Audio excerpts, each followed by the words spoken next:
The first time try করা হবে। তো লেটস সি এটা আমার স্কিনে কেমন রিয়াক্ট করে অ্যান্ড অ্যাকচুয়ালি এটা কেমন কাজ করে, এটা আমি আসলে সবার সাথে ট্রাই করতে চাচ্ছি।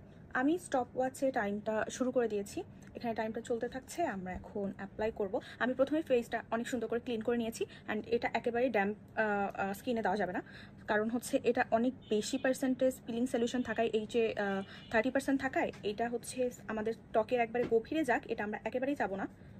It's look like a vampire bird.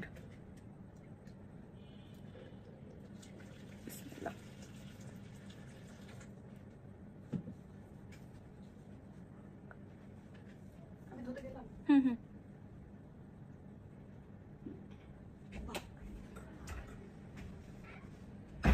আমার যে জায়গাগুলোতে আনইভেন স্কিন আছে আমি খুবই কম করে অ্যাপ্লাই করেছি, সো দ্যাট যেহেতু আমরা ফার্স্ট টাইম আমি আমার স্কিনে এত স্ট্রং কেমিক্যাল এক্সপ্লেট করতেছি, এটা যেন খুব বেশি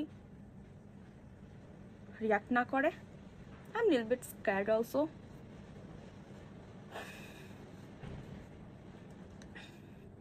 এটা না একটু একটু কুটকুট করে ধরে স্কিনে, এটা নর্মাল, তো আমি এটা নিয়ে একেবারেই খুব একটা কনসার্ন না।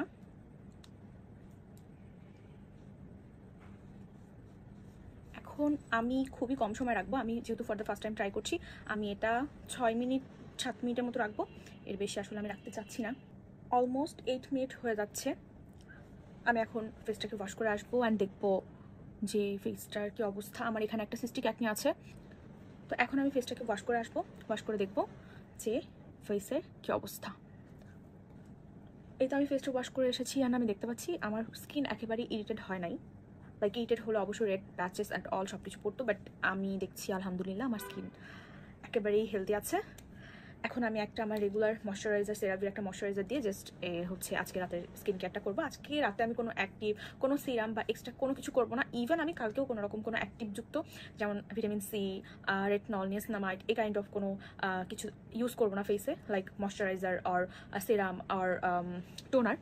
সো ইয়া, তো আই গেস আমার স্কিনে অর্ডিনারির এইচে 30% অ্যান্ড বিএইচে 2%টা অনেকটাই স্যুট করছে আমার স্কিনে। যেহেতু আমি এর আগে হচ্ছে সেরাভির রেটনলটা ইউজ করেছি অ্যান্ড আমি নিয়াসিনামাইড সেরাম ইউজ করেছি, তার জন্য আমার স্কিন অ্যাক্টিভ অনেক কিছু নিয়ে ইউজ টু, দ্যাটস ওয়াই হয়তো আমার অর্ডিনারি 30% এইচে দেওয়ার পরেও আমার স্কিন রিয়াক্ট করে নাই। বাট যারা বিগিনার্স আছো তাদেরকে আমি একেবারেই ফার্স্টেই এক ধাপে 30% এইচে বিএইচে এত হাই পার্সেন্টেজ রেকমেন্ড করবো না। তোমরা ফার্স্টেই কোনো একটা অ্যাক্টিভ ইনগ্রিডিয়েন্ট দিয়ে অ্যাক্টিভ জার্নি শুরু করার পরে সামবাই নিয়ে যে হচ্ছে এইচে বিএইচে টোনার আছে ওইটা ইউজ করতে পারো, সো দ্যাট তোমার স্কিনটা অ্যাক্টিভ ইনগ্রিডিয়েন্ট নেওয়ার জন্য প্রস্তুত হয়, তারপর তুমি এই ধরনের প্রোডাক্টগুলো ইউজ করতে পারো।